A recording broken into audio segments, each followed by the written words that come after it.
Alright, this is a quick review of what you want to know before we actually teach you what you want to know. So, we're going to start with our APC. Our APC is our average propensity to consume. It's how much someone regularly spends of their normal income. Average propensity to save. How much someone regularly saves of their normal income. smiley face.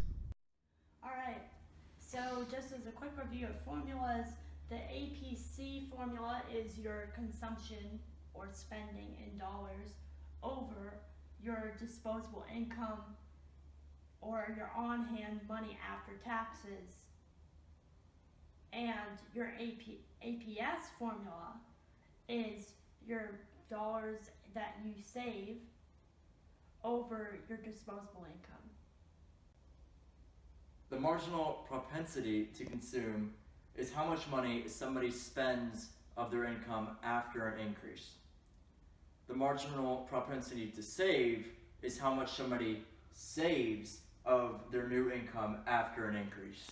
Alright, so for the MPC and the MPS for your formulas, most of the time they will give you the number for your MPC or the MPS when they are asking questions about it or asking questions that involve like calculations involving the MPC or the MPS.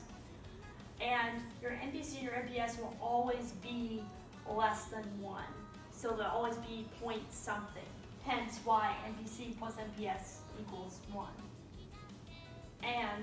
But if you ever would need to calculate it, your formula for MPC will be your change in consumption, your change in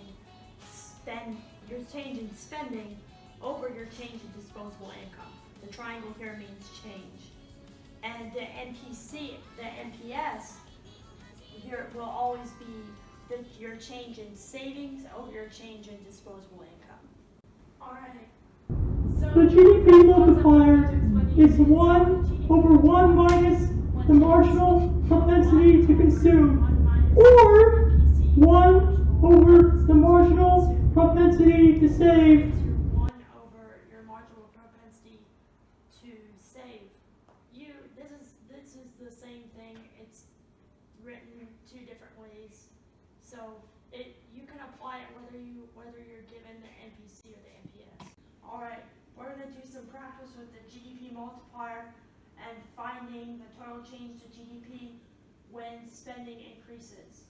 So in this problem, our MPC is 0.75 and the government increases spending by 90 billion. So when you get a question like this, the first thing you want to do is you want to find your multiplier.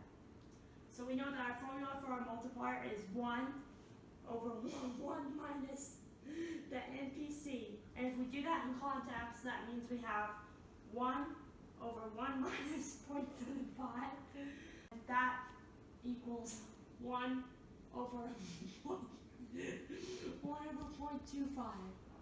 Is econ a joke? That would mean 1 over 0.25 would mean our multiplier is 4. So once you have your multiplier, we know that our formula for finding the total change of GDP is the multiplier, which is 4, times the total change of spending. Well, we know the change to spending is 90 billion. So all we need to do is multiply the multiplier times 90 billion. So 4 times 90 billion would equal 360 billion. If you could zoom out on that, we know that our total change of GDP will be 360 billion. Marginal propensity to save is 0.25 and the government increases spending by 25 million. So, the formula here, what we would be doing is, since the MPS is 0.25, you have 1 over 0.25, right? Okay, there, we got it. So, put a little equal sign there. So, since you got that, you get 4. And 4, okay, 25 million is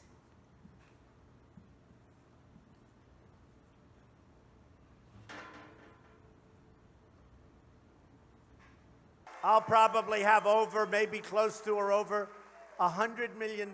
So with spending and income, we have an important concept that is the idea that one person's spending is another person's income. So when people deposit their money into a bank, it creates growth. The money that is put into the economy will be recycled. So then that money will eventually become someone else's income. So our next concept is our monetary multiplier.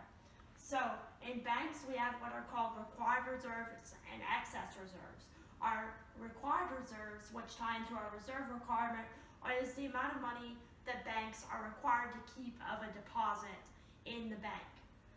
With their excess reserves, they can make loans, they can buy bonds, and do whatever else they want to do with that money.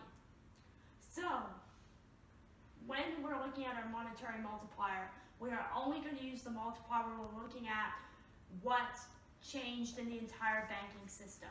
So how much money, how much new money can the bank create, and how much did demand deposits change in the entire banking system. So we're going to be looking at our reserve requirement when we do our multiplier. So our multiplier is going to be 1. It's going to be 1 over the reserve requirement. There's going to be 6 frequently asked questions for the monetary multiplier. The first question is, what is the reserve requirement ratio?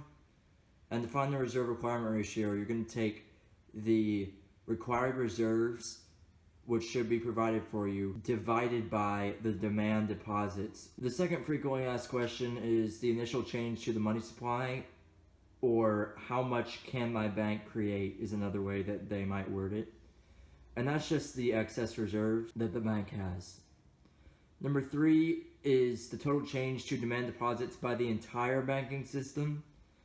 And that's just the monetary multiplier, or 1 divided by the reserve requirement ratio times the demand deposit. Number 4 is the total change to money supply by the entire banking system, which is your monetary multiplier times your excess reserves. They could ask what happens to M1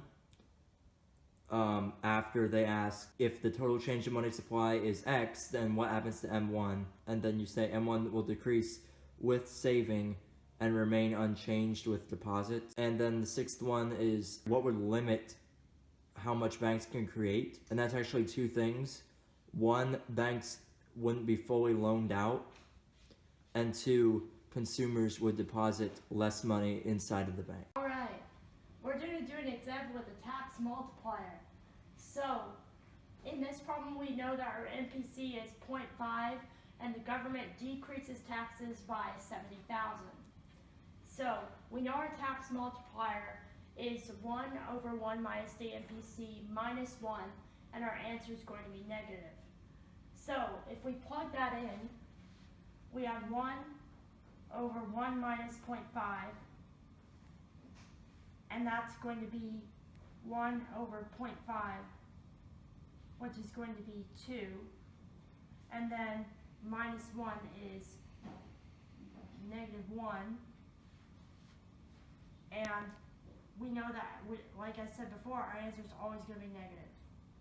So then we do our taxes, which is 70,000 times our multiplier, and the 70,000 is going to be negative since the government decreases taxes.